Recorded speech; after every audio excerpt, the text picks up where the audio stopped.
Bokoto, Bokoto, Bokoto, Bokoto, Bokoto, Bokoto, Bokoto, Bokoto, Bokoto, Bokoto, Bokoto, Bokoto. Bandeko toyebisaki bino batiaka tembe na mvuluzi kimbangu te. Toyebisaki bino le peuple bakinois mboka eza kokende mboka etekama mboka ezokufa. Eske lelo bobibi bomeli masanga? Eske lelo botamboli? Tozobundela mboka bino bozobundela ambiance. Félix Tshilolo Kimi. Pouvoir sans pouvoir. Zaïre a gagné ba occupant.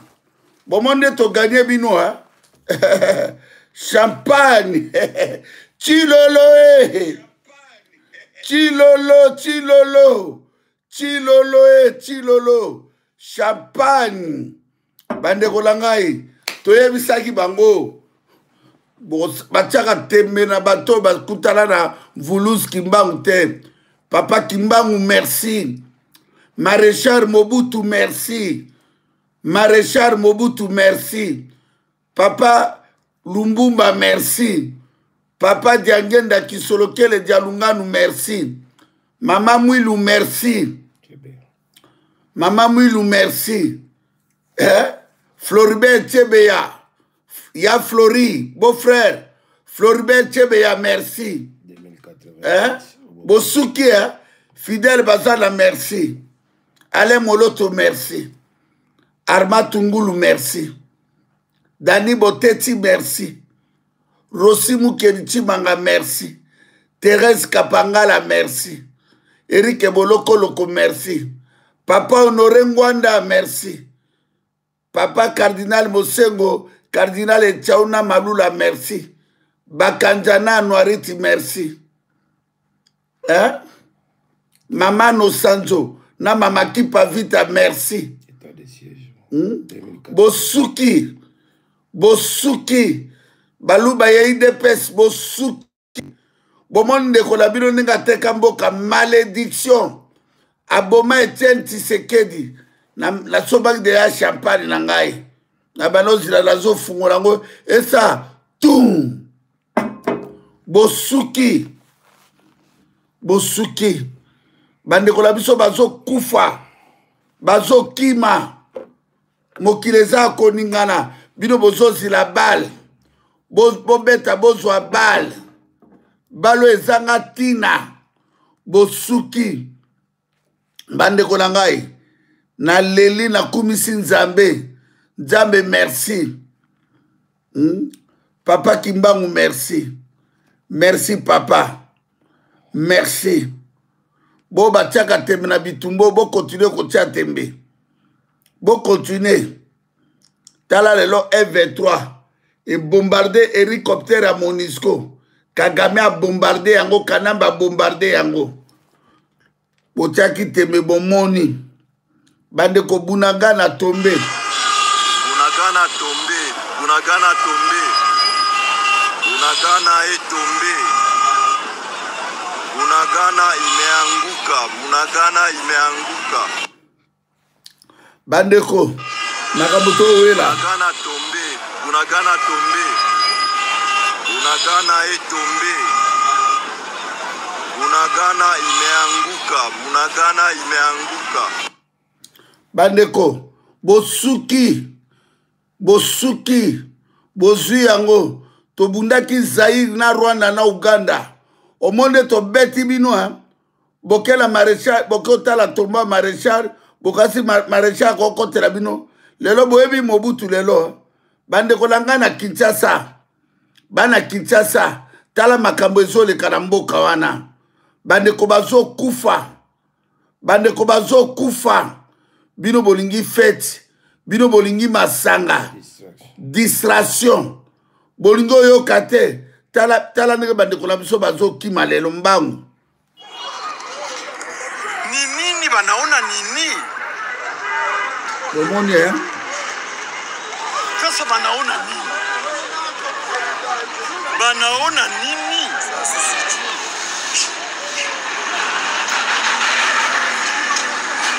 Kala yango.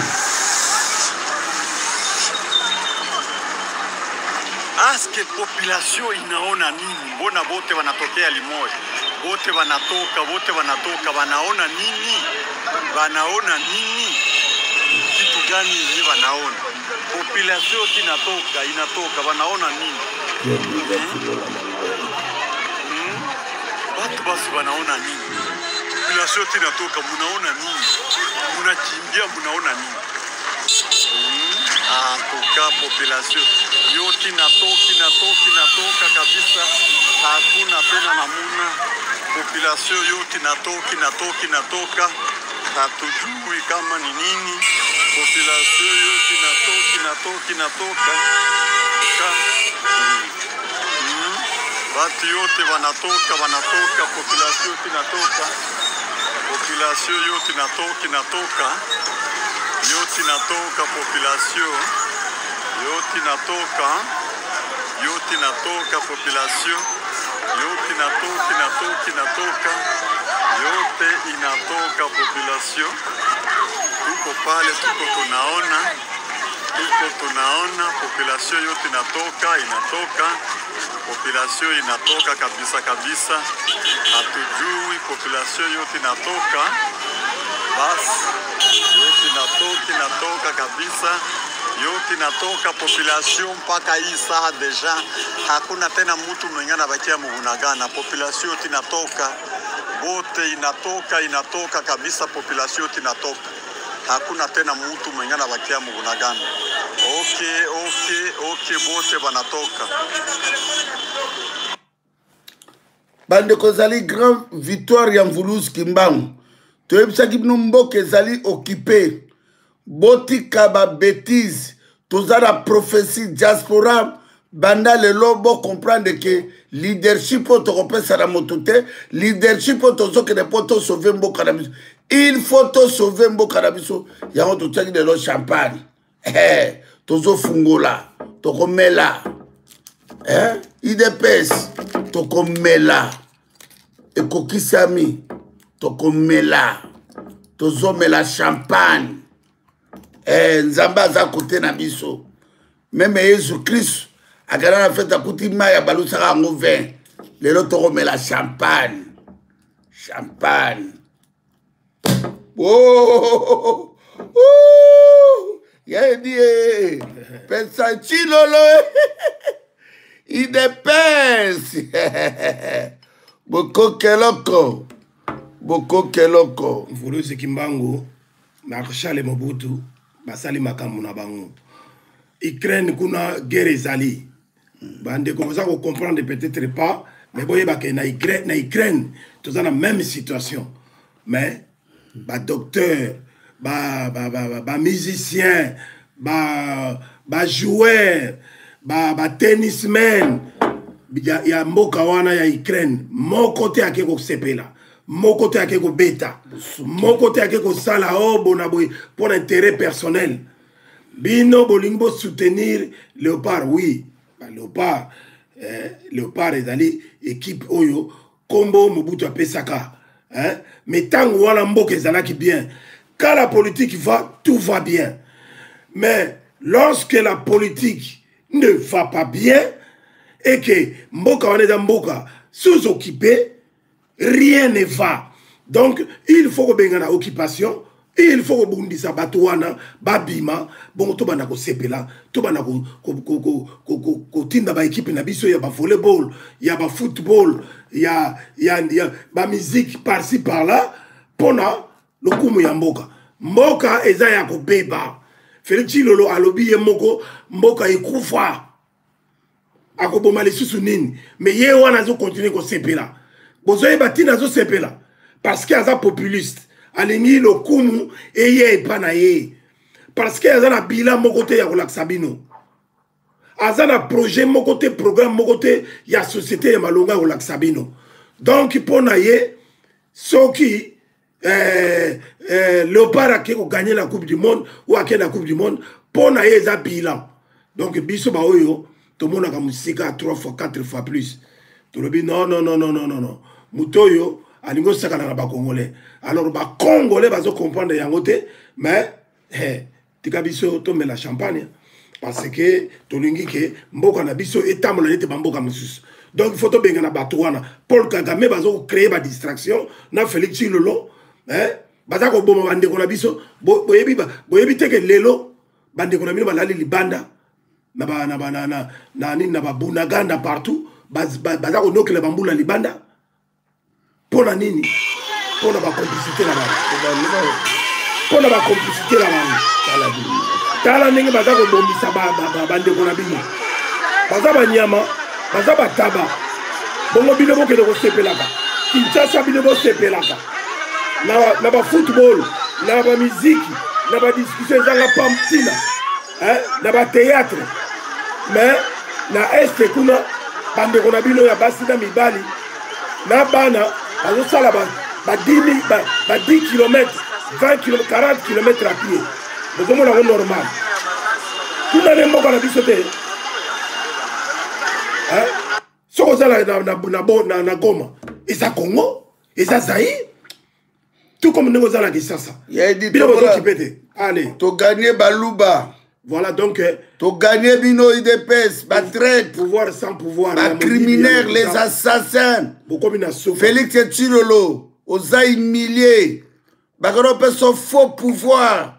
Marionnette à Barwandais. Bagène tout ya Kinshasa bo kitala balabala. Tu as besoin de révolution. Tous a besoin de révolution. Mboke za na malédiction. Mboke zali occupé. Tous a besoin de bino. Makabo tozo biso toza likolo angomba. Félix Tshilolo Kanambe appelle ça et pouvoir. Mais tala nge Kagame na Museveni bazo bunda M23 ya Kagame bazo bunda na Kinshasa wana. Basuki diboza tozo no papa ro. Anataranga na yaidi yaidi champagne champagne papa ron ya de Gaulle 12 étoiles 24 étoiles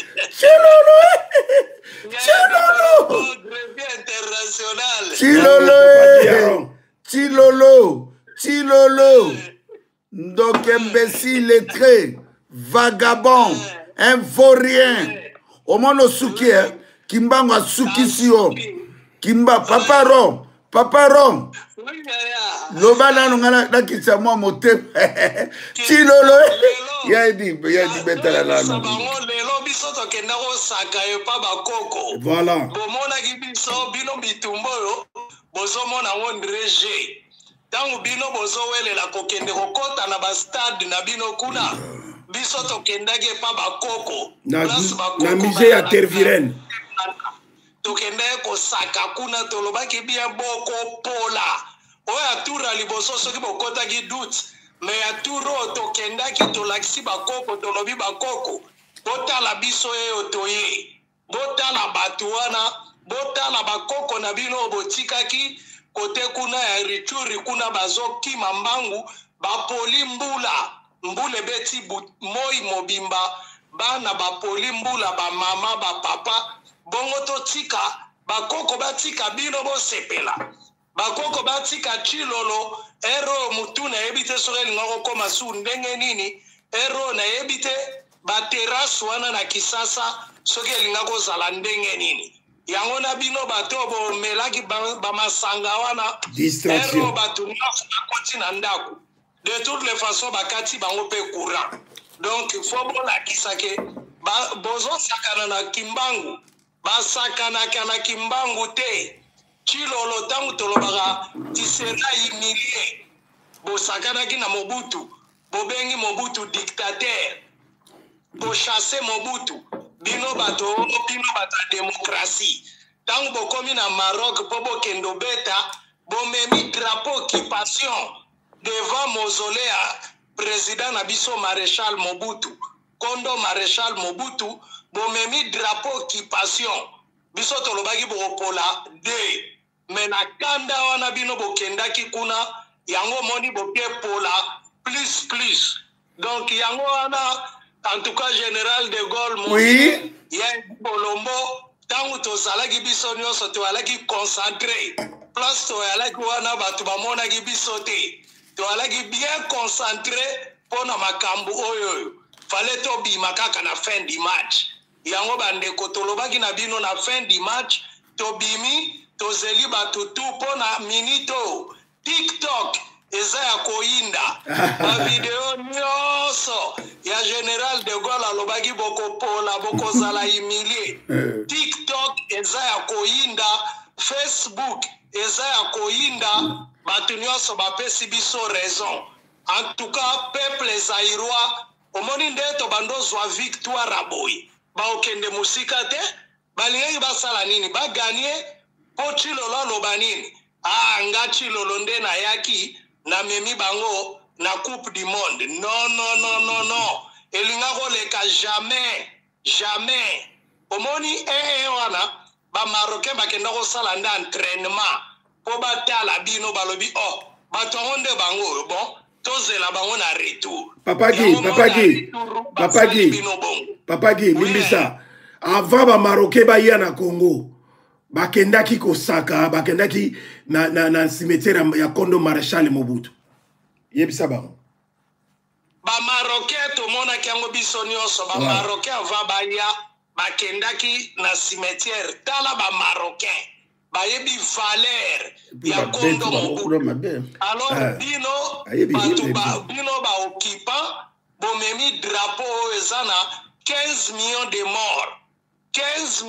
morts bomemi drapeau wana boke nango devant Kondo Mobutu bokanisaki bokohumilie biso tohumilie bino Kimbangu ahumilie bino en tout cas ba mama nyonso bisika bozali bolamuka bo partager vidéo oyo Mama Elena Garcia a déjà partagé Mama Mungala pe azo partagé Mama Musu bolamuka Bob Mabata bolamuka ingénieur Steve Malungweni Mama Elena Garcia a partagé na ba groupe donc bo panza vidéo lelo eza jour ya victoire eza ya mfumu Kimbangu ya Zaire victoire eza ya na Zaire drapeau bomona kango soki bo néglige kango obandi omona befe nango bokomona befe nango na tina suka donc lelo eza mokolo esengo bandeko nyonso bosepela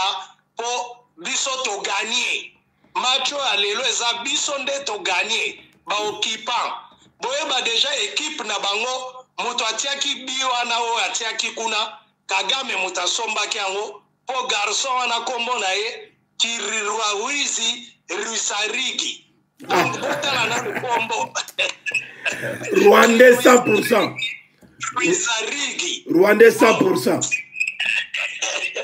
so biso tolobi Rwandais bakoloba ote biso tolobi topleka akombo mais papa qui yese bango ndenge match esili biloko bamoni ba supporter ba betami mabe kuna ba supporter na bino nyonso bakendaki kuna tomoni bango na image ba Marocain bino bokanisaki ba na bino match esili bobambi bango milangi bobambi bango mabanga boyibaki na no telefone bamiyibi ya miyibi boyibaki na no telefone bo publier ngo na ba TikTok na ba Instagram partout lelo ba Marocain bayebaki bako gagner ba Marocain bafandaki na pene ya tribune oyo ekangamaki na place ba Congolais bazalaki ba Marocain bakotaki na milangi ya mai ezalaki ya mai te ya masuba bobenga batu nyonso baza kuna na Maroc babandi kobamba bango masuba na 3e bi tangu kaka match ekomi 3-0 na 58e minute babengi ndeko moko aza kuna bengi a partir appel video na stand bazo bamba bango mai bamilangi ya ba cristalline tomelaka oyo ba Marocain bayaki nango yalaki ya masuba babambi bango bakimi kutu stade avant bango presque tout basilisi match te bina bango wana mawa je crois ki Ruikarigi yepe kaka fo ezala mutatia po Kagame koloba bon na soni wana ki Ruikarigi ti ata moko asombibi ba capable asombi yango ata 100,000 ba Marocain ba bon to si to gagner to tika ki Ruikarigi ati ata bina ya mawa wana Bango récupérer ta 100 000. Équipe nyonso eganyaka. Bayebi ke baza déjà qualifié supporter na bango bakoma ko beta o babengaka football de confiance. Donc bayebi déjà basi ba gagner, basali mo erreur ki Ruigarigi allez atie mo abi wana mawa. Ban supporter na bino o bake kuna babambi bango masuba. Donc vraie humiliation na batuana bino bano bolobaka soki chango wana soki chango bon bolobaki ba député bakendaki ezalaka kaka na nzela moko ba député wana bakozwa vol bakozonga lobby alors soki boza batu bozela bango place wana bakozonga na ba joueur wana surtout ba joueur bokeba parce que ba joueur ebele baza bato balaka na poto batie bango na bango anje bafuti ba billet na bango baye kaka po baya kobeta mais faute na bango te baye kobeta na république occupation donc lelo to gagner yango moni boko to pesa ti 1h30 boko to ezali donc on est ensemble le sako na yo moko encore général de Gaulle 12 étoiles plus 4 plus 4 ya biso ya Maroc ya Zaïre 16 étoiles le sako la mobie ya Edi Bolombo greffier international le sako na ma propre belle-sœur Mama Didi Asuta Mabolongo Inda le sako na ya Laurence Koko Tula Nina Bengai le sako na Petit Moïse Boketu Longombolo licencié en sciences économiques et puis le sako na mon propre frère le PDG Chirac Makayabu na Paris. Merci beaucoup bayananga nazongisi maloba po eza spécial bokoto na okota ata 20 fois. Ata 30 fois yango tozotiana no Zairoa, totiana o Zairoa après tozongero le sous. La Zairoa zebande konangai makambo tolobaka yaidi bolombo esengo besengote prophétie ekokisami bandeko bo comprendre situation ndenge ezali biso tozali wana on n'est pas eloko na ina pesa d'attirer attention na bino on n'est pas contre les joueurs congolais on n'est pas contre les joueurs zaïrois oyo baza kobeta nao bauti libanda toza contre bango te. Nous sommes contre le système qui fait que s'accaparer na pouvoir au Isaïa Bangote, réduire le peuple nabiso de moins que rien. Alors, qu'on profiter pour distraire le peuple wana pour intérêt personnel na bango. On ndenge bazako yiba ba minéraux nabiso, ndenge bazako yiba tout. Félix Tshilombo, c'est un populiste. Félix Tshilombo, azana bilanté, azana locomoté, azana projet à société. Le problème, il y a Félix Tshilombo, c'est qu'on commençait à engranger quelques victoires sportives par ici, quelques victoires musicales par ici, par là, dans Espagne et tout ça. Ça lui fait du bien. Ok, biso, tozana tina makambo wana te. Mboka na biso, eza ya kobeba ndenge moko ya lobby. Parce que bango babomi yango, ça fait plus de 20 ans. Alors, biso tolingi, peuple wana azala bien, ndenge tozalaki à l'époque ya Mobutu. Alors, wana tokoki de kobeta babale, tokoki de kokumisa partout. Botika biso na ba distraction ezanga tina. Voilà le problème de la mission Yangwana. On n'a rien à voir avec nos joueurs. Au contraire, on est ensemble et ce sont des Zaïrois et des Congolais. Mais respect, Eddie. Oui. Non. Tout le barambo qui est dans la carte d'occupation. Voilà. Ceux qui vont jouer, ils sont conscients. Ils vont écouter la malédiction. Ils ont écouté to marchaka ba mo ou bien to bon de la moto. Non. Quand bino va jouer, toujours bino qui mboka wana ezali na kati ya occupation tango bozoyo kate ngaza contre tout le monde oya ko soutenir baluba ya IDPS. Mboka nezala maboko ya Kagame. Mboka nezala maboko ya Museveni. Comment tozo bisabino boko na bisaki bino nini?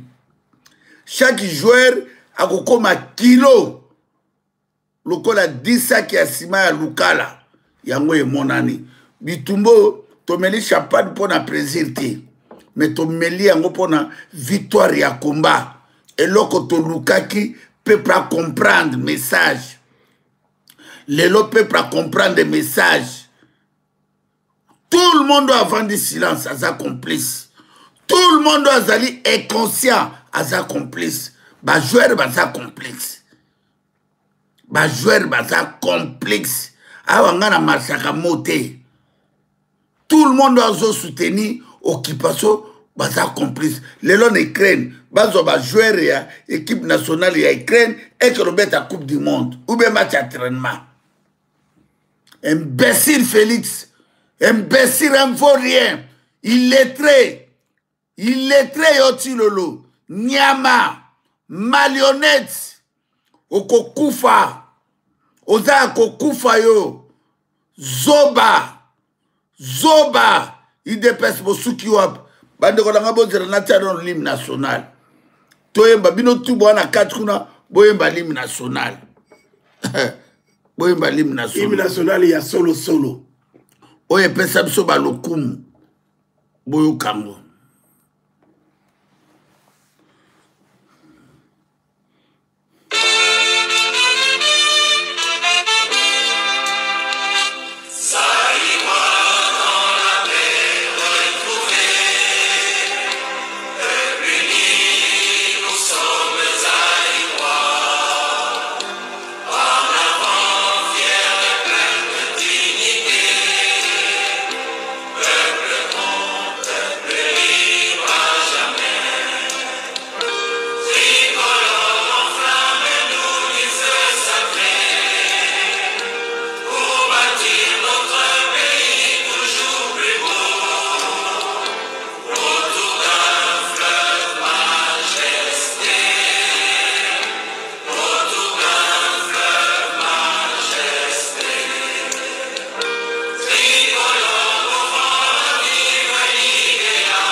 Boyoki yango ba IDPS be Taliban boyoki yango bokolela na monoko mboka ya idiloba nano boyoki yango ya bien boyoki yango ya bien sengo boyoki yango ya bien boyoki yango ya bien merci bande konangai chaque chose a un début et une fin makambo toloba na bino to explica bino surtout bino bato ya IDPS bino bato oyo bakasayen oyo boza ko soutenir Félix Tshilolo. Félix Tshilolo c'est un petit démon, un démoniaque véritable. Oyo aboma papa na ye, en complicité avec sa maman. Aboma papa na ye parce que papa na ye azalaki quand même na limite mususu. Osomona. Nous savons très bien que bango famille wana c'est une famille maudite. Une famille maudite. À part Mongo, Bamona Karabango Loko Mususute, Bamona Kabatute, Babo Mabino, Ba Sasabino, Bango Batala Kaka Mongo na Bango. Nega Ego Mela, 5 Chebenini. Whisky Ranga, greffe mes respects. Tous à la tous à petit Nabiso, Willy à États-Unis. Wilco. Yaya pesa après tu reçois 6600 votes. Message batubazo la nonga na zo mela moi champagne. Le pesa message. Nazo sepela awa soki na bimina mosala bande kuna ngai champagne ko beta mana ebisaki oncle makopola 2-0. Siko Kimbangu asali bakoli 3-0. Ha. Momoni sikoi. Ba bukesho akendaki na mise nazo mona ye bazoli na bakoko na biso na donc na sepeli fort. Na ABC bakoko boyokela papa bukechu bapola bandeko makambo nyonso bokobanda kosala bokopola kaka mpona nini bozopola na baroi bazoya bapoli chikolokolo kuna malade ebeti ye pape akoya te nani mosusu oyo bakoya te bozokomprendre te bokobanda kokufa sikoyo bazopesa basigne kimbango ayebisi nga nayebisa bino bazoba bino ya Kinshasa azopesa bino basigne bochange bozonga kote ya peuple sino okobanda kokufa moko antuka ngai nakoti kaka nasepela ndenge tobeti bazoba wana donc ngai nazalaki kote ya Maroc donc Maroc deux fois te il fallait bobeta ata biloko ya likolo makasi mais nasepeli bandeko na ngai totinda bamele kaka ngai kaka makambo bamele topousse bamele kimangu déjà tolongi partout déjà bamusicien kao bandeko kimangu azosala makambo sikoyo eza kote ya biso sikoyo tosala makambo na biso topousse tozala kaka ini kaka na bamele totinda bamele kaka kimangu ye azozwa force soki tosali bongo kimango asepeli apesi biso force tokei kaka ti tokokota na Kongo wana eza ya biso eza barwande te yo ozobundisa bato mabele na bango okolonga te c'est pourquoi Ukraine ezobeta barisi kuna barisi baza grand pays du monde force pays du monde mais baza ini ti lelo ekoki bango te bazokanga barisi chaque jour pamba barisi mosusu basoda bazokima baza na babuilding wana bazobatama mpona nini mpo Ukraine baza ini na nzambe aza na kati na bakoko na bango baza na kati bapesi bango force wana ya kokende babundela mboka eza eloko moko na biso soki tolili bakoko na biso bazoyoka bayebisi biso bozala kaka makasi bozala ini soki boza ini nga kimbangu bapangwanda badundala tokopesa bino force toza na kote na bino merci bandeko totinda bamele bakopola ti tokokende na Kongo tokopolisa bango ti na kati ya Kongo wana po eza mabele na biso bakozwa yango te bamama baza na biso bazolela chaque jour na mabondeli po tokolamuka kaka tolinga te bakolamuka mboka wana bakozwa yango te bakobanda kopola chaque jour makambo bazosala chikolokolo yo zela tozoya kuna yo soki tozwi yo mawa tro nzambe apambola biso bandeko na biso tokontinue kaka merci. Merci Yaidi Loba, en attendant nous aussi 1600 volts. Oui, merci beaucoup Petit Nabiso Willy. Aux Alagana Biso Elongo chaque fois, membre du peuple Mokonzi. Eza kaka ndenge olobi. Donc bandeko nangai boye bake batouana bakoko batuzo comme ça bangona souka. Yaidi Zila. Tuzo comme ça bangona souka vouloir ou pas. Yaidi Zila to tchilo la zone là.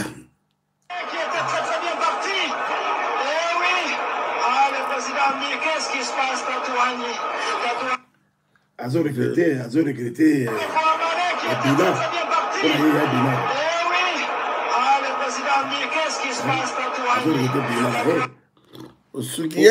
Alingaka présenter moi bilan oyo. Alingaka présenter Chilo alingaka présenter bilan oyo ya coupe du monde. Que voilà, oui, justement c'est moi qui a tout fait, hein, sous l'impulsion présidentielle, hein. Pour que l'équipe de Léopard puisse avancer plus loin dans la réussite. Mais voilà, nous avons coupé court avec cette histoire. Tu es un monsieur qui n'a rien apporté au Congo, au Zaïre. Donc, au Yawana, et l'autre, bilan na yo ezali, bibembe, négozo bomisa ba Congolais. Bilan na yo, eza moyibi. Pillage ya trésor public. Moyibi na moyibi. Mboka mobimba. Oye wana na espace ya 3 ans. 4e année ya ngoyo. Oyibi au côté déficit. Il y a plus de 8 milliards. Plus de 8 milliards de dollars. Il y a déficit. Le maréchal Mobutu qui était là avant vous. Avant tout ce monde-là qui était venu après, à ça, la déficit, il y a 14 milliards, mais il a construit. Et il en a fait dans les 32 ans. Mais respect, dans 32 ans. Il a construit amour. Ah, voilà. A construit avec l'amour du pays. A construit unité. Voilà. Merci, Toyokai Tozana yo. Yo, il est dans 3 ans. Botengai, Bataillon Bakufaki, Namaboko Nayo, Bakobima.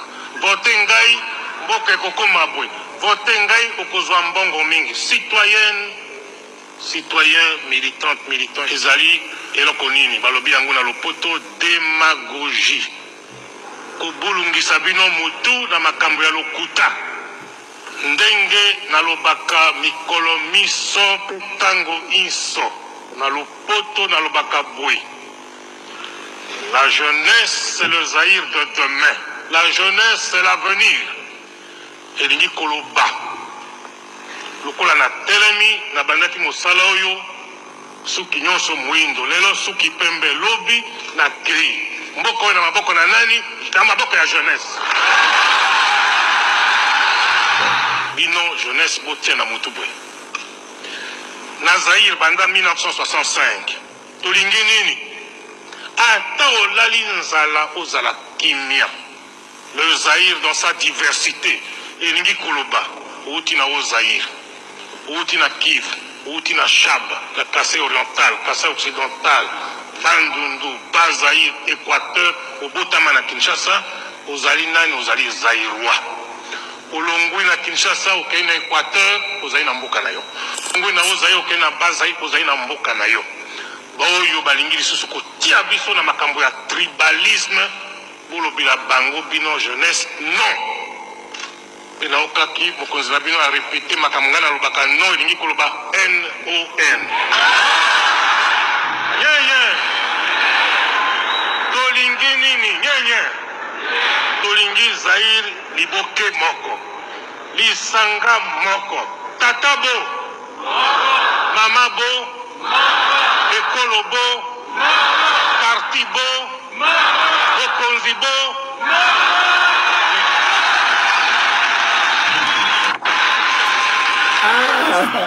Bandeko, nazo saya idea loba, pour comprendre ngai. Siko boyo kasiko balulu bayo balulu bo bayo koteka mboka. Ya dit pardon. Nazo sekabino IDPS bona pouvoir te. IDPS viva la musica. Bazoba Miliamboa Bakuyon IDPS viva la musica. Bazoba Roi d'Amina zana pouvoir te bololé. Ozaï Miléo Nyama criminel Chilolo. Un imbécile au trahissé nation. Au cause de pouvoir sans pouvoir, tribaliste, au sali sécession, bololé, moutou mounene, marionnette, moisi à Kanambe, bazobo mabandeko, au niveau kosomono kutani nango, oboma Etienne Tshisekedi nanko, oboma tata na oyona mama no mart, au sasina Etienne Tshisekedi, bazoba, criminel, bololé, boleli na monoko mboka. Bosoko bino bola pouvoir. Mboka maboko a Kanambe, Arido Hippolyte Kanambe, boyo kopese kombo wana. Mona Christophe Kanambe, il est très vagabond. Okokufa yo. Okokufa. Kanambe yono livre lembe bokokufa. To l'axibino dans la face du monde. Mboka la mvulus kimbam.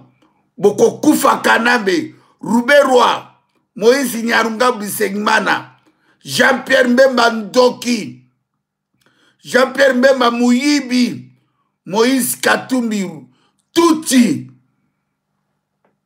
Zambien, imbécile, métis raté, Zoba, moi sinon Touti, bozo sakala na mboka wana, Zoba yo Moïse Katumbi, Zoba,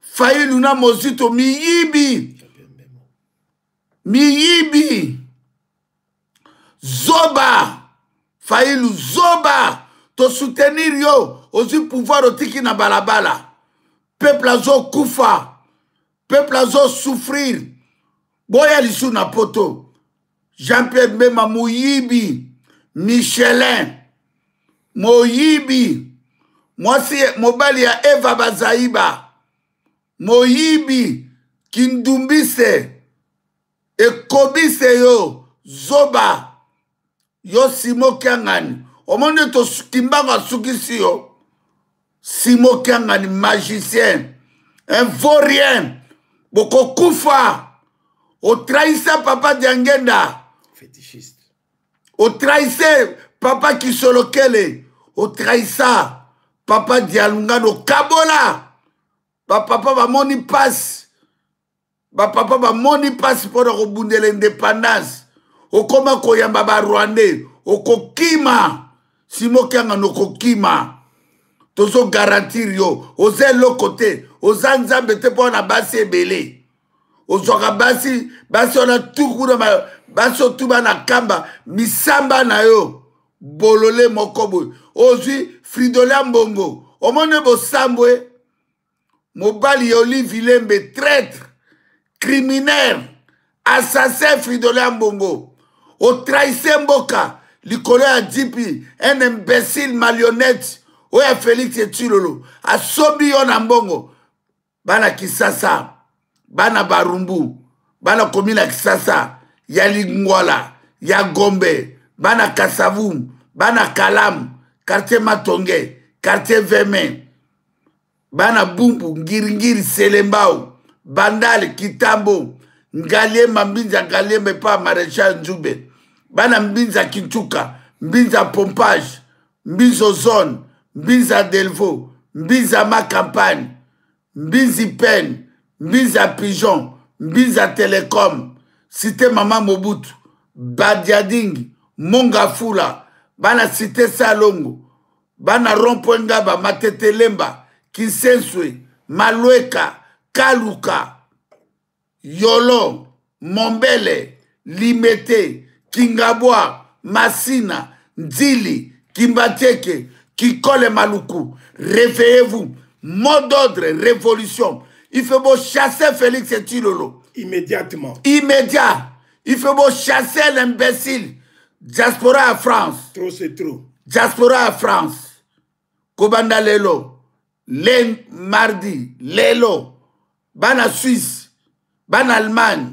Belgique Luxembourg Hollande Canada les États-Unis Autriche Danemark Norvège partout bozali na les États-Unis na Canada mobiliser peuple à Kinshasa tout ayebi aza la famille na Kinshasa mobiliser tozo kele na révolution occupation de l'article 64 c'est le mensonge il fait révolution to chasser un imbécile marionnette bololé à mwana mobile au Félix Etulolo oza humilié yo zoba moyibi bozoyiba ba 500 millions ba 300 millions ba 400 millions peuple azo kufa peuple abandonné bolingi bo mema peuple là na 4e penalty tokoboma na biso na bino année ezali année à délivrance année à libération il est temps les peuples dédiés il est temps les peuples dédiés papa Kimbangu aza na contrôle à Bitumbo Voulous Kimbangu ya 1921 papa Kimbangu merci papa Kimbangu merci papa Kimbangu merci papa Kimbangu merci papa Kimbangu merci Voulous Kimbangu merci ya 1921 ozalaki na prison de café là na boma na ndolon ozalaki 30 ans la prison papa Kimbangu merci continue kozala na biso continue kozala na ngai continue kozala na Yaidi bayaloga Sokoko ba papa Aron ba général Kulfa ba papa 6600 volts ba papa la biso Thierry le commando Mwalimo Starlet ba mama Mungala ba mama Elena Grace ba mama de Boulonné ba mama ofera Nadia Mama Congo, ba Mama Maserati, ba Mamotu, Jenny Foot, Anto Kikela, Viviane Itole, Mama Mimi Mwana Fizi, ba Mama Didi Asuta, Mama Didi Asuta, Mabolonge Inda, ba nyonso bozolanda biso na ngongo toko zalawa ti toko koma 2 heures 3 heures tolingi toyoka moto tout à s'organiser tokomi na temps ya kolibere mboka na biso tolongwa na kati esclavage bo lâcher ba pasteur tout bazala mokili mobimba oyo aza ko soutenir pasteur boyeba ke malédiction eze pa la bino bandeko na ngai tolingi bomona makambo ezoleka na mboka oui allo bonsoir boni olobi boni ngaza na émission olobi boni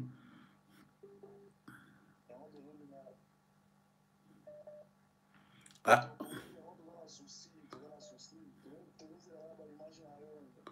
Mais na zone direct bo pola tene mboka ezo occupé na moni yo pe na photo na nemi traître criminel assassin bandeko na ngai toza ko continuer bandeko na ngai lo sako na jene Janet Mafumba jana peso yaya jana peso boka baluba oyo bazoba ino baluba oyo polini na mboko oyo bozola salina que vous l'équipe à Congo là qui danger, que vous l'équipe à Swahili là qui danger, que vous l'équipe à Ngala là qui danger, hein? Baluba, baluba, baluba, baluba, baluba, baluba, baluba, baluba, baluba, baluba, baluba, baluba, baluba, baluba, baluba, baluba, bolini nini bilo baluba oyo, baluba.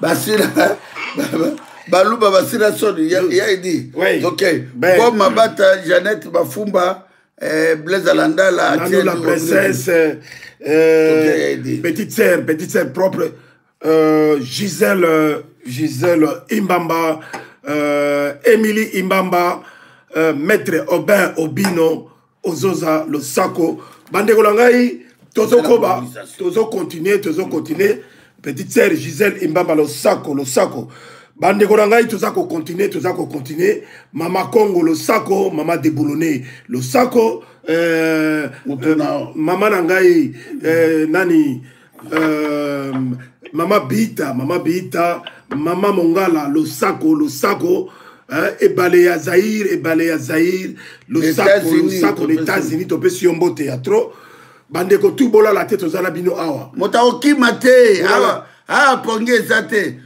ya di greffe oui greffe motozo général Koulfa Jamaloba pendant teke oui général de Gaulle oui comprendre nga victoire lelo yambo tome la champagne lo sako na bino nyonso le sako na bana mboka bana pepe mokonzi nyonso mbote na yalo na sukuku pe bandeko tout bandeko déjà premier jour avant match na modira d'équipe wana bandeko tala mboka soki eza na problème mboka ça une occupation ba marocain ba ye Kinshasa avec 12 avions ya minene avec 3000 personnes ils ont l'accepté qu'il y a une stabilité économique pe ba na kimia.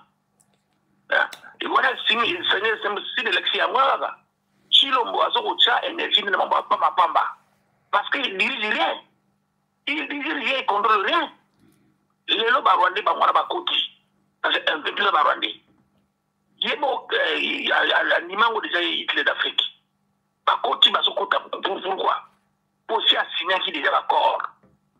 Mais, monsieur le premier qui a le 17 dans le 18, à qui suffit, on dit, to continue musala to kosala oyo eza victoire bakokoka biso te plateforme ezosala mosala makasi lokola biso eza te tozokoloba tozokobenga tozotela bamei to continue bandeko to continue échec wana ezolakisa ke mboka eza male moke ye alingaki chance wa chance asali bakisi ya lokuta kosa lobi alobaki non grâce na ye nde ekendaki soki ekendaki mondial soki koma esimbi te eza mpe grâce na ye eza grâce na ye bino balubo idps soki lelo ke libulu esalami na kini ipolisi kanambe mais c'est lui qui est là depuis 3 ans avant nde balumaki ye soki azosala eloko te ozondima te peuple na ngai zala fier zala lolendo emonanaki mpe emonanaki bakokogani jamais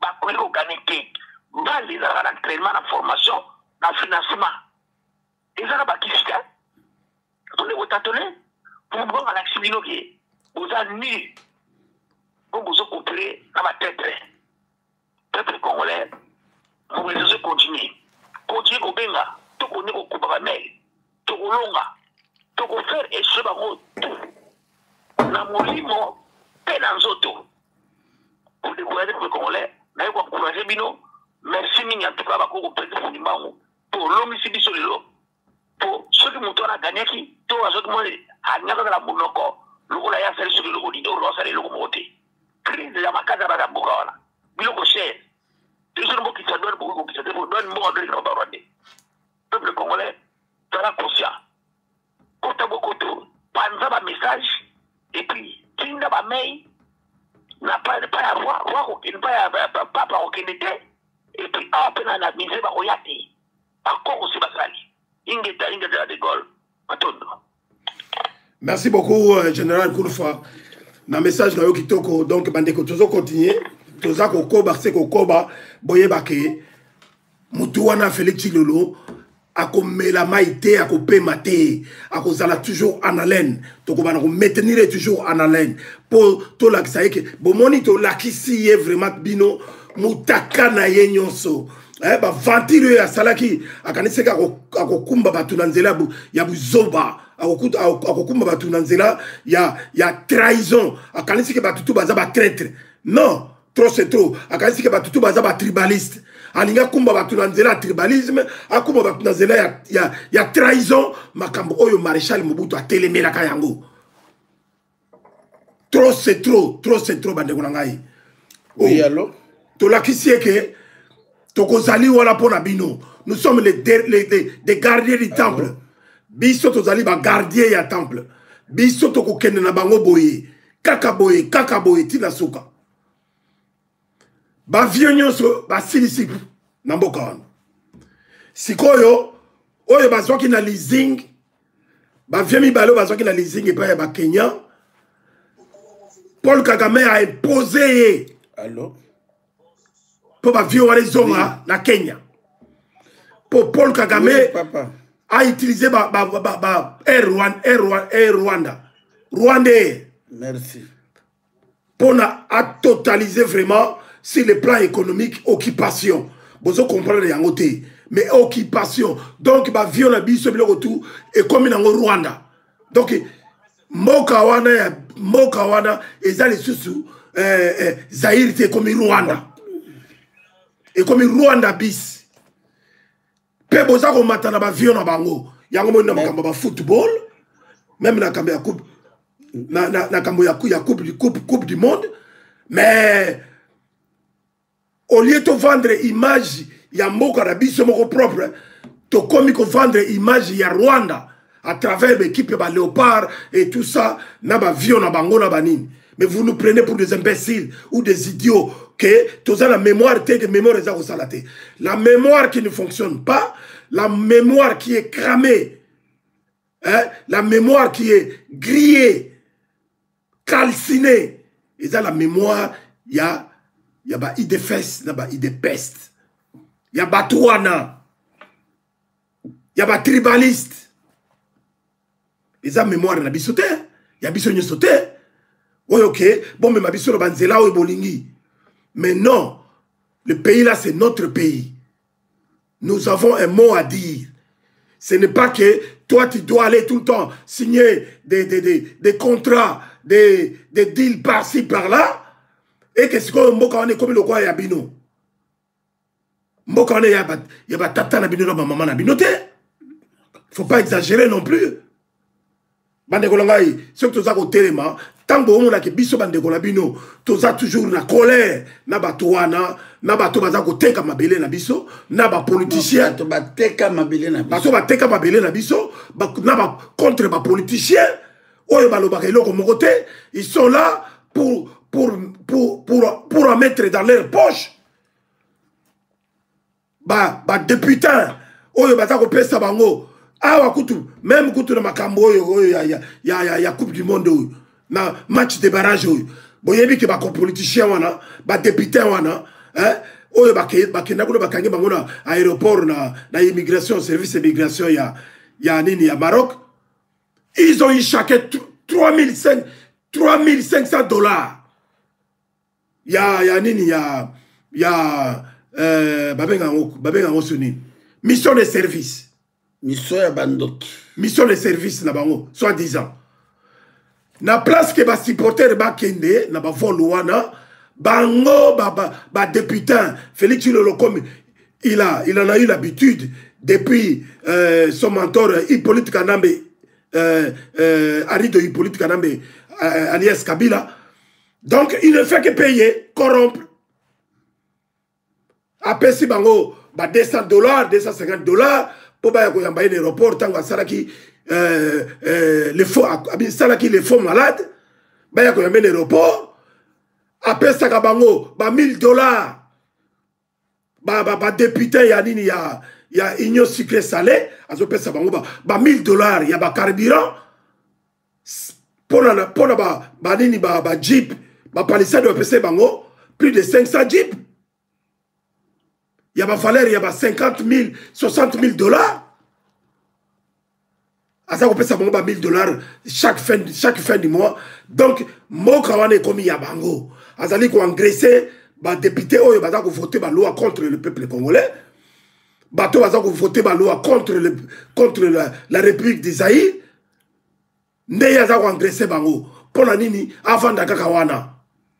Parce que, à yebi bien, finalité naïe, ayebi nereni na bosuka. Donc pour bloquer peuple wana, bloquer peuple congolais, a bougé comme s'ils étaient dans une prison à ciel ouvert. Effectivement, tozali na kati ya prison à ciel ouvert. Donc peuple congolais tout ça ko sabino peuple zaïrois. Beaucoup de ces prix ba zaïrois à Kinshasa. Botelema.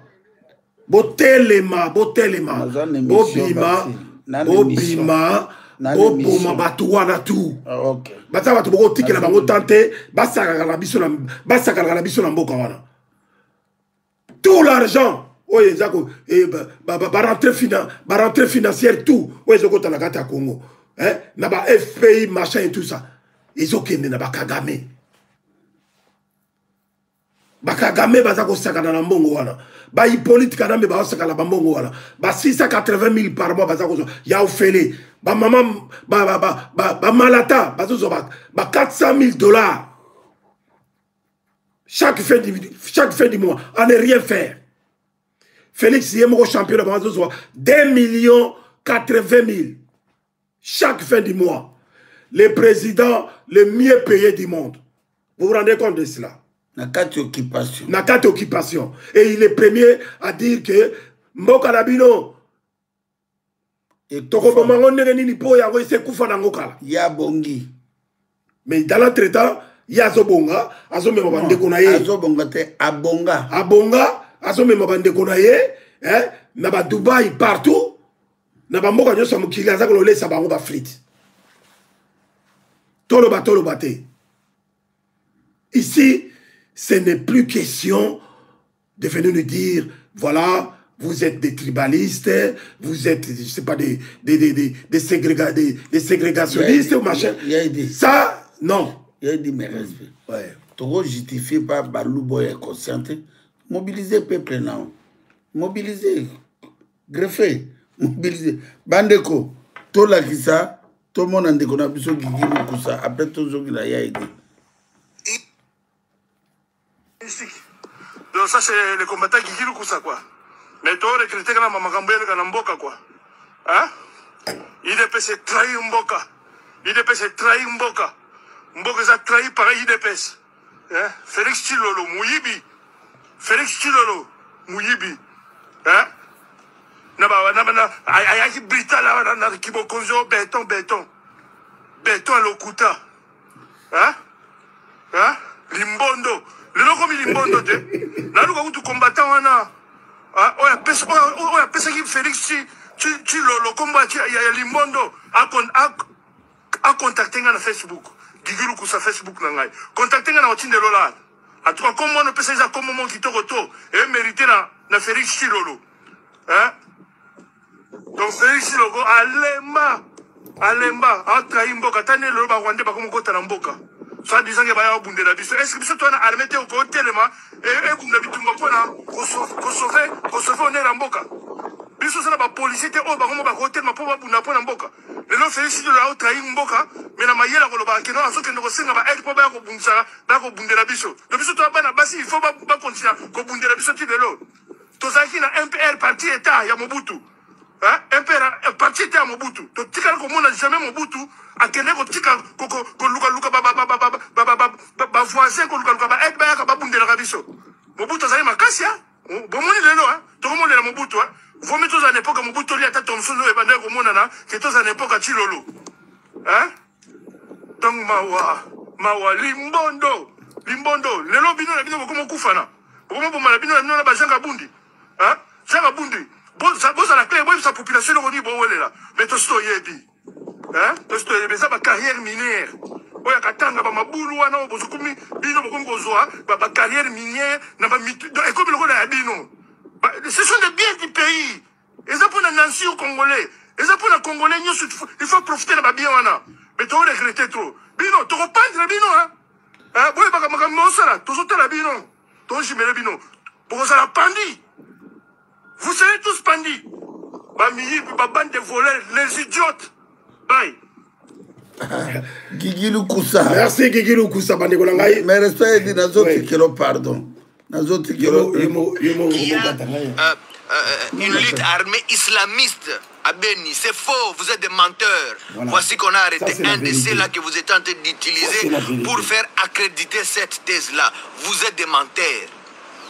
La lutte qui est en train de se faire aujourd'hui à Beni, les massacres que notre peuple est en train de subir, c'est pour les chasser de ces terres. Parce que vous voulez implanter d'autres populations. C'est ça la vérité. Arrêtez de mentir aux gens. Arrêtez de faire passer les tueries, les massacres que vous perpétuez sur le peuple congolais en Ituri et à Beni. Le faire passer pour une guerre des islamistes. Vous mentez, c'est faux. Heureusement que Dieu ne dort pas. On a mis la main sur lui. Vous voyez, quand vous suivez ce qu'il dit, vous allez comprendre parfaitement que c'était un montage. Et qu'on voulait faire passer cela, et dire Allah Akbar, blablabla, blablabla. Rien. Rien, vous êtes des menteurs. Vous êtes en train de tuer la population congolaise pour la faire peur et la chasser de ses terres. Parce que vous voulez implanter là-bas une autre population. C'est ça la vérité. Et vous ne dormirez jamais en paix. Voici ce que je demande par rapport à ces messieurs-là. Qu'ils soient jugés conformément à la loi du Congo. Et quand il sera jugé conformément à la loi du Congo, qu'il soit sévèrement condamné. Et je demande qu'il soit condamné à mort et exécuté à la place publique pour les crimes qu'il a commis sur le peuple congolais. Ainsi, tout celui qui osera toucher à notre peuple connaîtra quel sera son sort. Quand ce monsieur est en train de décapiter des Congolais, je n'ai pas vu une organisation des droits de l'homme. Je n'ai pas vu les Nations Unies. Maintenant qu'il est arrêté, quand on va vouloir le pendre, je ne voudrais pas non plus voir ni les Nations Unies, ni les droits de l'homme, ni qui que ce soit. Parce que ces messieurs-là, ils doivent être pendus devant tout le monde, que le peuple congolais voie comment est-ce que cet homme-là est en train de rendre l'âme pour les crimes qu'il a commis sur notre peuple. Droit de l'homme et Zala qui était un soda na biso mutu, Il a fait, hein, il a filmé. Il n'avait pas peur de faire voir son visage. Lelo akangami. Namon a droit de l'homme. Namon a droit de l'homme. Namon a Nations Unies. Tout le monde a Nations Unies. Voilà. Donc vous venez là d'écouter un patriote, un vrai, qui vous dit la vérité. Lorsqu'on dit l'ennemi du temps, c'est le mensonge. Et l'ami du temps, c'est la vérité. L'ami du temps, c'est la vérité. Et l'ennemi du temps, l'ennemi du mensonge, c'est le temps. Tout ce qui se passe maintenant à Bunagana, à Uchuru, partout kuna, Banani Bazo Salango, Félix Chilolo, Limbondo, Banani Bazako Salayango. Vous pensiez pouvoir couvrir tout ça avec l'état, votre état de chaise. Maintenant, nyon se bimi likolo. Bato bazali su bazo bomba batukuna sikonani. Oyo bakoti kuna banani. C'est le M23. Le M23. La milice rwandaise. La milice ya Paul Kagame. M23. Et aussi la milice ya nani. Kanambe. Ya Museveni. ADF, Nalou et consort et tout ça. Naba Kodeko ya Ruberwa. Bango batu ba bengani, baso bengana population congolaise ou zaïroise, s'il faut le dire, na mabele na bango. Nous voyons tout ça clairement. Ba image yango toujours la Sabino. Félix, pourquoi Félix Akimi okene nanine na kokoma nanine na Maroc? Est-ce que vous voyez pourquoi?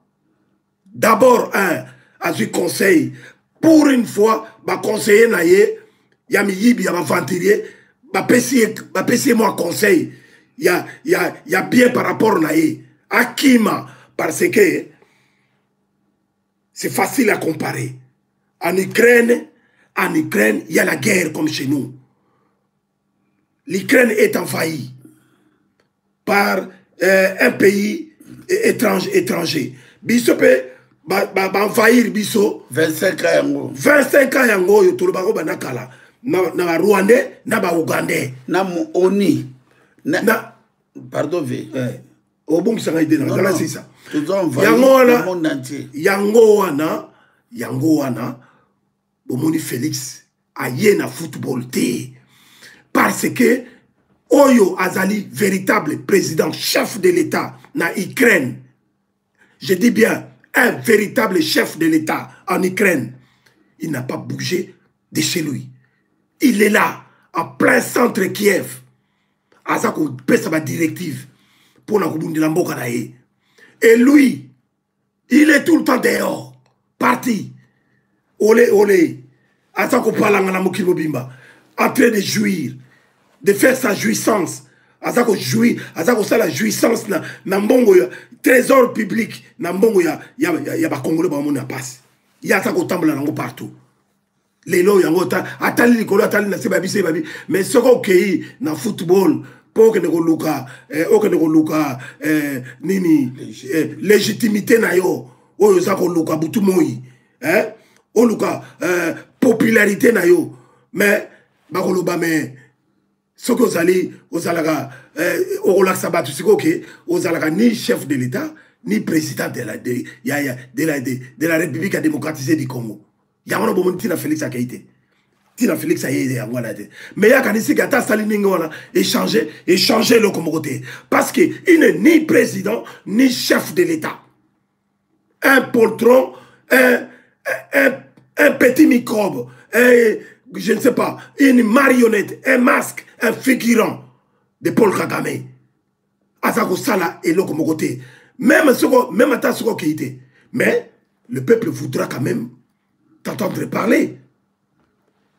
Le peuple voudra quand même t'entendre parler parce que, soi-disant, Nini, Mokanayo, ils allaient violer. Ils allaient violer et violenter par les agresseurs, tout Rwandais et tout Ougandais. Donc, tout c'est la loba. Donc, au moment que tu es bloqué de partout, on va te bloquer de partout. On va te montrer vraiment que un con comme toi n'existe pas. Un idiot comme toi n'existe pas. Tu es le seul. Tu es et le connu loba. Tu es le connu loba. Place au bâti Yohana. Tu n'as jamais eu de bilan. Bilan est athée, inexistant. Donc, Bouzoba wana, oyenango, tu as suyé toute ta tribu, tu as suyé tous les Kasaï. Na Bouzoba, na Kibololé. C'est pour cela que nous demandons aux Kasaïens de tourner le dos à ces messieurs. Il est temps que vous puissiez tourner le dos à ces messieurs. Montrez-nous que vous êtes des humains. Que vous êtes vraiment des hommes parmi les hommes. Azamutoyo, il faut qu'on dénonce. Il faut qu'on dénonce sa maman. Il faut dénoncer sa famille politique. Sinon, pardon, ceci ou pardon, cela. Comme les gens, comme les Wakacha. Qui viennent faire son cinéma ici, à Roissy, pour dire qu'il y a un pardon à battre. On sait un pardon à l'année. État de siège. 2090 personnes bakoufi na état de siège. Tout le monde a un état de siège à Ningonate. Bolingo décréter suni. Bolingo changer ce état de siège. Bolingo décréter pour commencer état d'urgence. Vous êtes vraiment des malades. Bon, ce moment-là, que l'accès binoké, beaucoup l'écarté. Beaucoup l'écarté, Félix Chilolo. Tu es appelé à être mort. Les rois, ils ont l'andayo. Les rois, ils ont l'andayo. Faut boyer bayango. Faut boyer bayango. Le salaire du péché, c'est la mort. Et puis, un traître qui fait la trahison, Soukanayango, Boyebi, Singana Kingo. Donc, voulu ou pas, nous n'allons pas lâcher prise. Togozalanabino Boye, Tina Souka, Bokecho Yamuzamalo. Edi Bolombo, merci beaucoup, greffé international. Champagne. Toujours champagne. Bandeko tout ça.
Bandeko tozana bino nde toyebisa bino tozana bino tozolakisa bino oyo bomonaki te ife bomona le peuple de Dieu moto moko oyo akobangisa bino aza te moto akolengisa bino aza te tokokontinue vérité tina suka bandeko na ngai moto moko tolobi boye bolanda message oyo eza très nécessaire bandeko siko toke na message boyoka bolanda toke. Bonjour, bonsoir chers compatriotes. Je fais cette vidéo parce que je suis très en colère. Je ne comprends pas comment est-ce que le président d'un pays si pauvre comme le nôtre peut se permettre de gaspiller l'argent du trésor public à n'importe quelle occasion. Il y a à peine 7 jours, il était à Dubaï, où il a organisé un méga concert avec ses musiciens préférés. Nous n'avons pas réagi, nous n'avons rien dit parce qu'il était convalescent.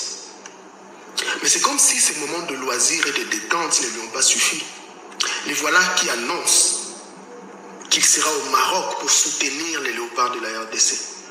Mais qui lui a dit que les léopards de la RDC, professionnels de leur état, cela veut dire des gens entraînés matin, midi, soir, à la fois physiquement et psychologiquement pour relever ce genre de défis.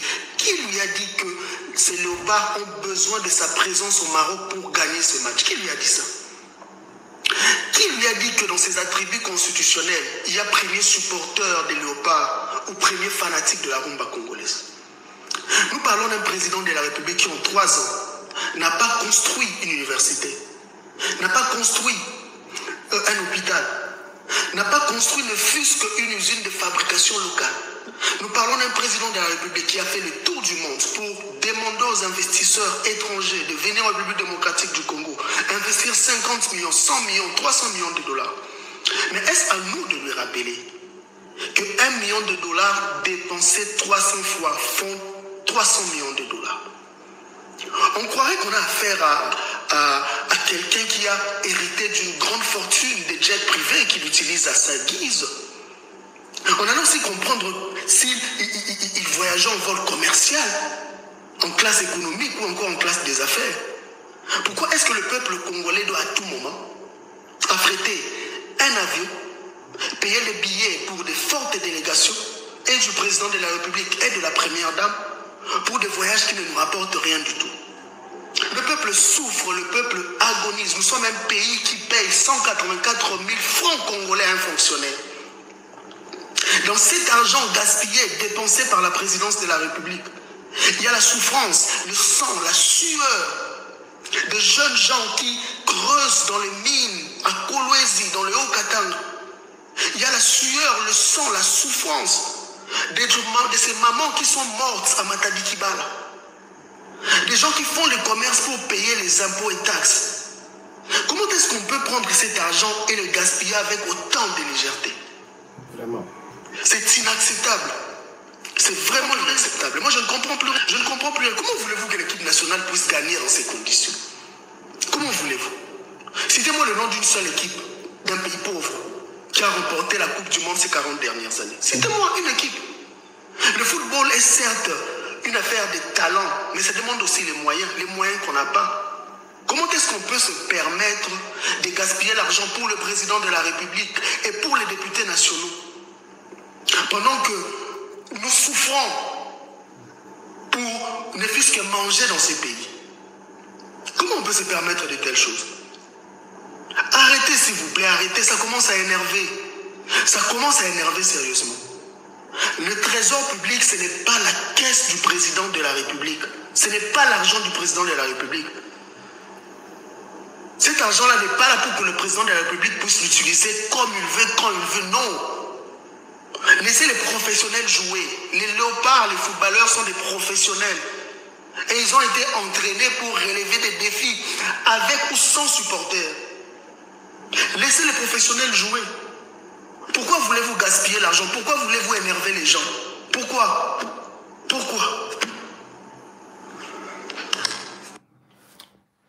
Merci Lek Nanga, félicitations. Il y a dit Bolombo Zela, pardon. Tanga Zoro Baboye, Bandeko Bazo Kima. La population est en train de fuir ce matin depuis Tchanzou, là où les affrontements ont eu lieu. Vous voyez les gens avec les enfants, des petits-enfants, vous voyez, c'est grave vraiment. Nous attendons peut-être le secours si le gouvernement nous viendra en secours. Sinon, c'est catastrophe ici chez nous. Nous demandons vraiment au gouvernement de penser comment aider ces populations qui sont en train de fuir les milieux. Bandeko, makambo eza passe. eza pasi makasi totiena. Voici ce que le maire de la ville de Beni et le gouverneur du Nord Kivu ne veulent pas écouter. Depuis le début de l'état de siège, il y a déjà eu 2088 morts. Retenez bien ce chiffre. Jusqu'au 24 mars dernier, il y a eu 2088 morts. C'est quand même beaucoup. On parle trop de l'Ukraine, jusque-là, ils sont à peu près à 900 civils tués. Mais à Beni et en Ituri, il y a 2088 morts depuis l'état de siège. Rien que du 12 au 24 mars 2022, il y a eu 99 morts. Tous ces gens tués par les ADF. Alors, à un moment donné, on a trop parlé de la mutualisation de FARDC avec l'UPDF. Depuis que l'UPDF est à Beni et à Ituri, il y a 403 civils tués par les ADF.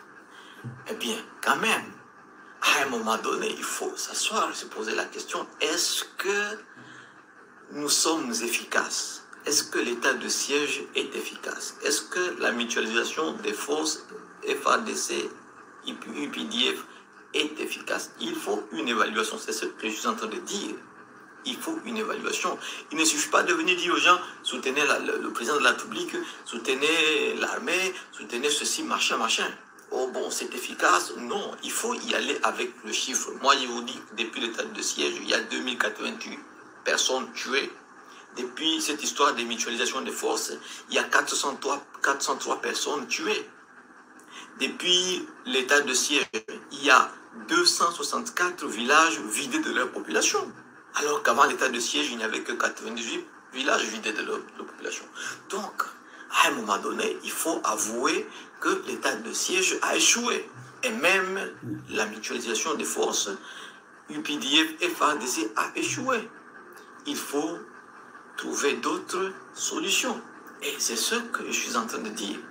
Ne nous dites pas que nous sommes manipulés. Nous sommes manipulés par qui? Parce que quand les députés provinciaux parlent, notamment Alain Siwako, qui maintenant est activement recherché par la justice militaire, parce qu'il a parlé de l'état de siège, il a dénoncé les morts.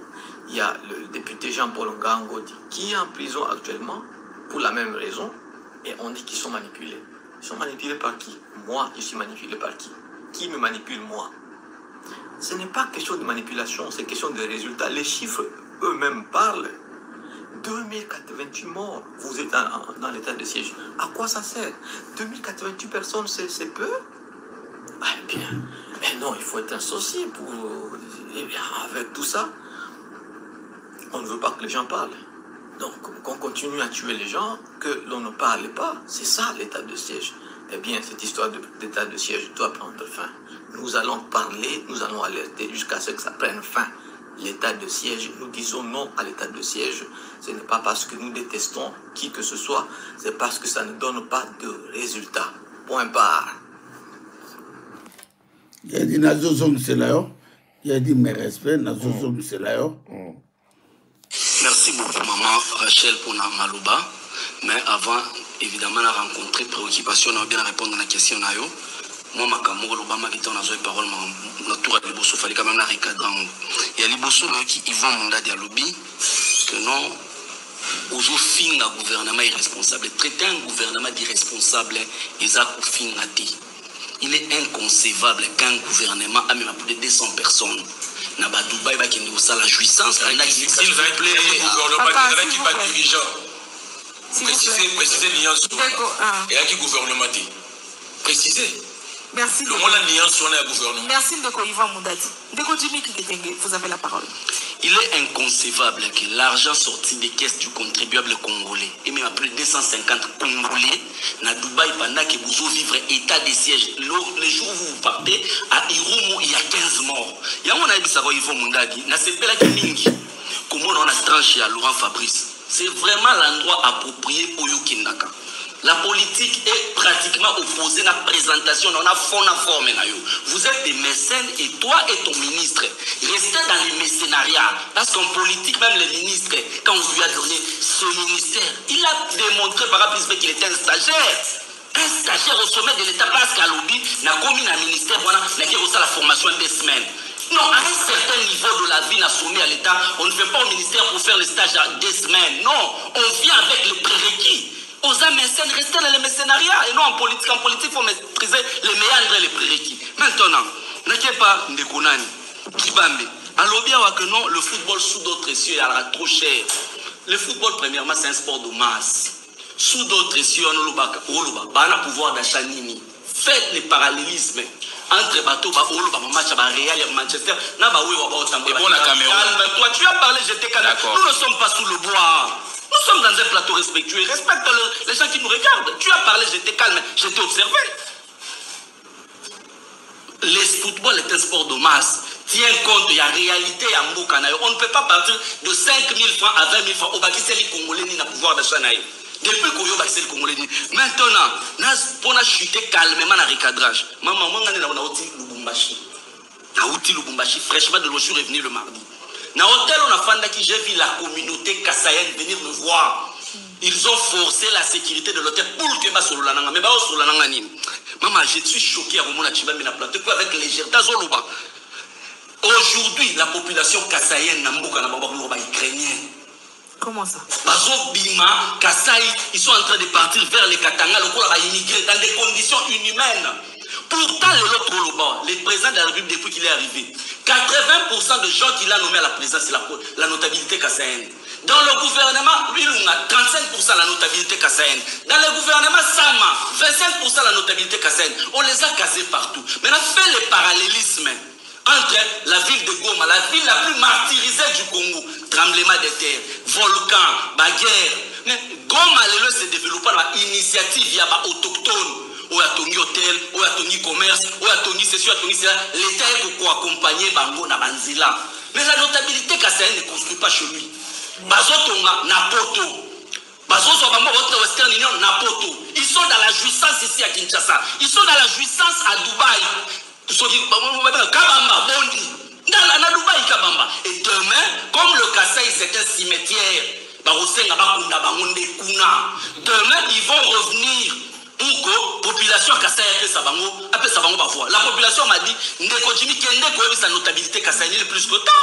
Pour qu'il ne peut pas pas non. Comme ça, l'État va vous accompagner. La République a fait son opportunité à 100 jours. Ils n'ont pas su faire quelque chose pour Kasaï. Après, c'est pas moi qui les jaloux. Ils ont détourné de l'argent juste parce que José Mpanda a dit qu'ils étaient des voleurs. Et aujourd'hui, Kibande, avec légèreté. Vous allez pas bâti. $1,900, ça peut acheter un terrain. Oh, bah, un terrain au Kasaï. Ça peut t'aider à acheter un terrain au Kasaï. Il faut bandi commerce, malembe. Tu viens ici pour encourager 5, 20 000 francs pendant que la population kassaïenne est en train de souffrir. Prends de la hauteur. Maintenant, toi qui es la diplomatie. Maman, aujourd'hui, nous sommes à plus de 155 voyages. Plus de 155 voyages aujourd'hui au Tozoloba. Ah ouais, je mettrai quiconque au défi avec ça investisseur. Même pas un touriste soudanais dans ce pays n'est venu pour investir dans ce pays. Babimisa Moukounzi Mbouka. Tout le monde est à Dubaï. Seul l'unique président africain qui est à Dubaï, c'est le président Nabiso. Le reste est la maire de la ville, le gouverneur, le président africain a été. S'il vous plaît, qu'on confonde Jordanie à Dubaï. Qu'on confonde Jordanie à Dubaï. Babimisa Moukounzi Mbouka Nabiso, maman, chaque année, on a 24 novembre, on organise la foire agricole. Foire agricole. Mais misa mkonza mboka na biso akenda Zambie utandi balona ka masangu. On mboka biso toloni masangu na pne kufa et botaka. Est-ce que toi pour ça tu as l'expertise? Ce sont des voyages touristiques, des jouisseurs. Bato ba en Allemagne. Ba yo kisi mboka Sony, ba komi na hôtel, mkonza komi ko traiter ba facture pro forma hôtel. Ba kei na Turquie awa. Dans la jouissance. Mais Moukolo faut passer la conférence pour la makambo. Aucun Congolais n'était là. Un de leurs Zakale Moutouabisa biso mukolo ya makambo maele bakimi. Yebisanga depuis tous allés, qu'est-ce que les voyages nous ont apporté? Mobutu a fait 32 ans, il nous a laissé combien? 14 milliards de dettes. Il lui dépasse en 3 ans, maman. La diplomatie, en 3 ans. L'autre, on a 8 milliards de dettes. En 3 ans, 8 milliards de dettes. C'est extrêmement grave. Il y a un homme pour conclure, maman. Il dépasse, hein? Il dépasse à Corbillard. Mouton, on fait un matin à Corbillard, on a la destination Moko Lilita. Juste. Il y a des choses. Bon, tina toloba susupena mingi zate bo makamukaka to soloba yango wana. Donc bandeko na ngai boye bake bato bazo boma mboko na biso. Bazaya komona na. Bato ba boma mboko na biso za ba politicien. Hein? Na ba demi politicien. Hein? Oyo baye ko pouvoir na ndenge ya moyibi. Osomona baye pour la salle bavantir yango et balokeli bango, mais ils vont payer d'ici là. Hein? Tozali batou, hein? Il faut vivre décemment le la batu nyoso ya mokili. Toko tikate tozala boye ti suka eliwa la biso. Yango na to benga na bino peuple zaïrois. Ceux qui n'ont zaïrois, botelema. Faites vos revendications comme il faut, parce que bo sali yango ndenge bolinga ki bo sala bo monike baza ko rouler bien le bakame bébé ba élément déclencheur et belé ya ba ram ya ba mai ya ba mbula eza ko tonde la bino ya ba courant bozanga ba courant ya ba mai bozanga ba mai élément déclencheur et leki ya ebelé ya bazando ko ba boma banini baminembwe et comme il a niveau que touti ba eko kota la kata minembe ba komisa ngo commune ba élément déclencheur ya minene mais peuple quinois vous êtes où boko tele makan boza ko zela nani po ya ko bikisa bino pasengalas bozo zela ba pasteur bozo zela ba musicien ba musicien ba bazo otela biso ba désordre partout la diaspora, hein, en complicité avec combattant ya ba dialogue. Oyo balingi ko déranger biso awa. Biso tozali ko bundela mabele. On n'a pas d'autre intérêt que nos terres, notre pays. Tozali ko bunda pour la mabele, pour la mboka. Mais beaucoup y a la biso ba distraction. Il y en a marre de voir les distractions. Il y a tout ça ko bele la boke chwa yambo. Hein? Na population, na peuple nyoso ya diaspora ini, ne vous laissez pas vous distraire par ces gens. Makabezo uta na Kigali, Kinshasa, pona comme la biso ba influence ya buzoba awa pour la ko distraire biso. Donc to maintenir cap na biso c'est-à-dire na combat ya sika auto memeli bango diaspora ini ya diaspora ini ina ba mail ko tinda ba mail na ba adresse email ko inonde ba téléphone poto ke na bango tiboyi yango la monito be na bino le 15 avril dans le 16 avril boya ebele na terre to la 5 minutes déjà hein biso to kendaki déjà ko saka to uti kuna lelo lelo pe tozakuna donc lelo pe lisusu na terre virene pour la kosolola na bakoko pour la koyebisa bango ke toza na besoin na bango il faut bazonga na mboka wana y compris ba maréchal Mobutu batu nyonso oyo bakunami libanda ba Patrice Emery Lumumba tozonga na bareste na bango tozonga biso tukuna na mboka wana. Mais avant toute chose, il faut balayer, nettoyer les systèmes, tous les systèmes et les occupants.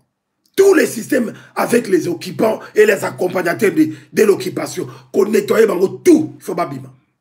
Biso to zonga na mboka wana. Boke chiwa yamo, oyo nga monaki pona kumkola lelo, yango non, limbisanga, pardon. Non, pour nous, tout ça, on a pas fait tout ça, non. C'est tout le peu ça global. Que Makambo, il faut un match. Batu babina, bayimba. Toujours ça bana un père, ou bayimanje mo un père. Na cigare boko beta te. Bo meka kutu te. Mais il faut ça la banzema révolution. Narobe. Et belé kutu ya ko sakana. Bande ko ngai bokechi wa yambo. Azali présent, azali vivant. Oyo, parmi artistes engagés, oyo basali banzembo. Parmi les musiciens bino bozomona. Oyo basali engagé na combat ya libération de mabele. Asali banzembo ya révolution ebele tolobaki yango, petuza koloba yango, boyeba yango, abetakate.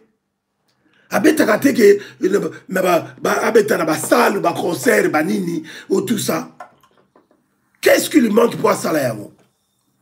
Alors, ne profitez pas parce que Banaoyo, il y a un père, oui, biso tout on demi bango.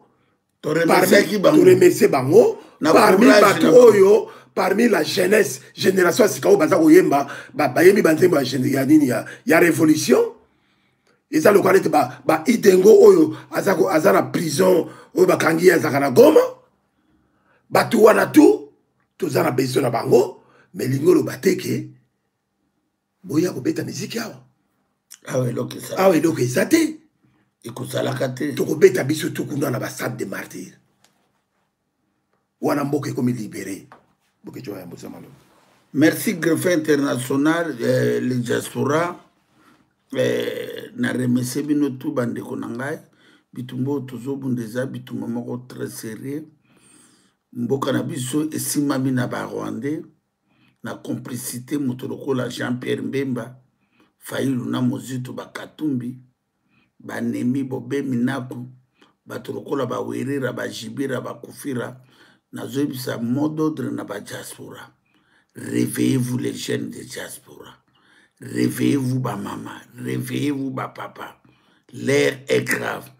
Awa makama musique, conférence. Tina 2090. Na 2090. Tous rappelez beauté à boé. Na 2090. Minute zaraka plein. Na 2090. Oba nous mat escalier. On a 2090. Na 2090. Oba nous kimambangu. 2090, on lira l'équipe de Bef. Awa. Diaspora, Papa Kimbangu, il faut longa. Tout boma l'église, tout. L'église. Tout et kokufa. Tout. Et puis, justice y ensemble. Et que ça, à travers justice y a batamukil. Tout ça humilié. Bientôt là, tu peux sabino pour comprendre biso peut comprendre bino le peuple de Dieu surtout comme une étape à token na libération. Pour token na libération, mosapi moko et kosukoli longité avec les diaspora unis au bazar conscient surtout ça 1 million tout ça la guerre surtout ça 500 000 tout ça la guerre ça fait mututu à kotia le boko nae na place otolingi pona tokoka ko libérer mboka na libanda biso tozali déterminé bino pe bozali déterminé na ngina la kisabino kake bango balingaki ba gagner siko bande kona biso bazana Bukavu babunagana bazokima o ba mbule beti lelo na est na Nord Kivu ba nokola suba kufa lobi boni to ebité surtout tika bande kona biso pona plaisir ya équipe ya Kagame na Museveni po yeko beta na Maroc. Il fallait ka bopoli kaka bopoli baluba IDPS bopoli ndeko na bino na kopia bino lokote mutabomi tata na ya ko kabino mawa Félix Tshilo na mama Marthe baboma Etienne Tshisekedi nanko Félix a bomi bato ebele tout ça n'est pas de bazoki mambangu pour bon comprendre nini? Banaona nini? Sasa banaona nini? Banaona nini?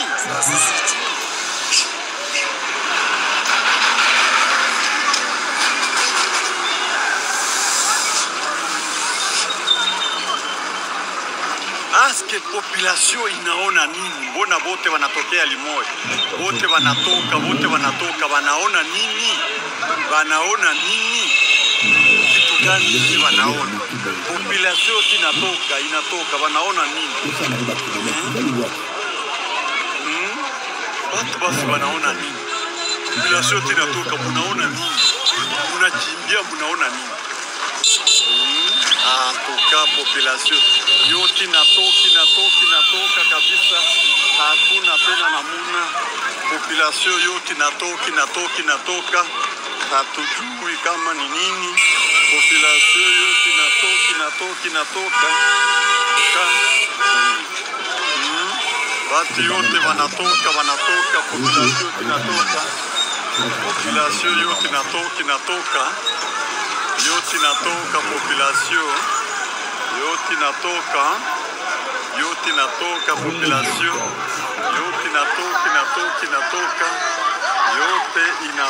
population.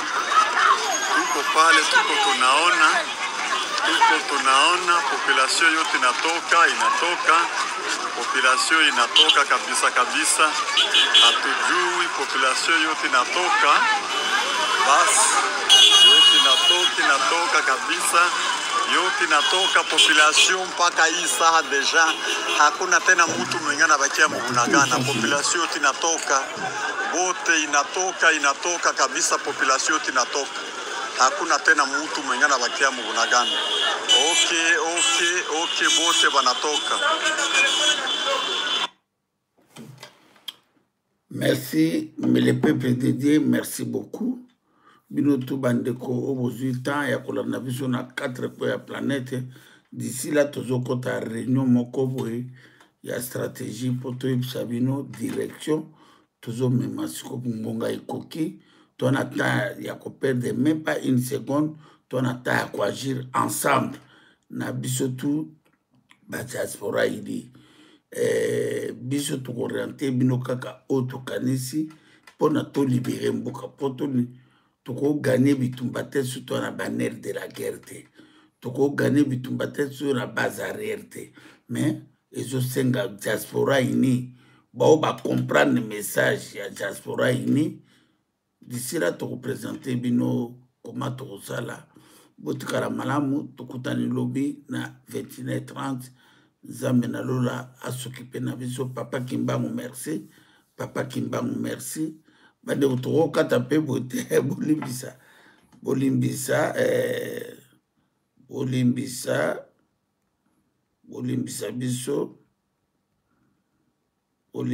biso bande konangai isa grand victoire Kimbanga zui victoire merci 4-1 ça fait bazui 5-0 toyoka et puis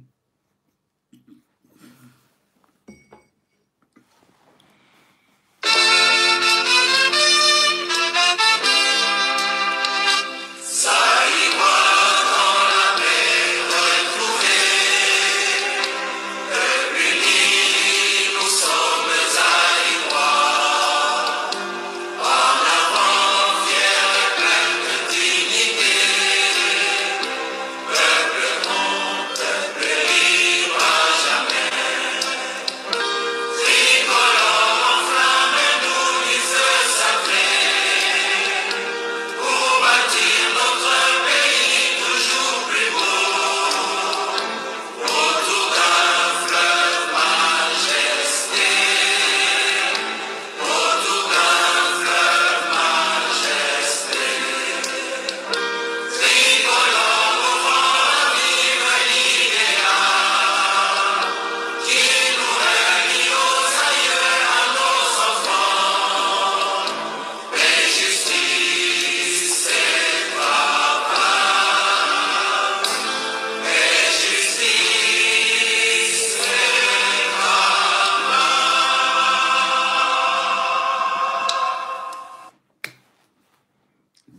ingeta ingeta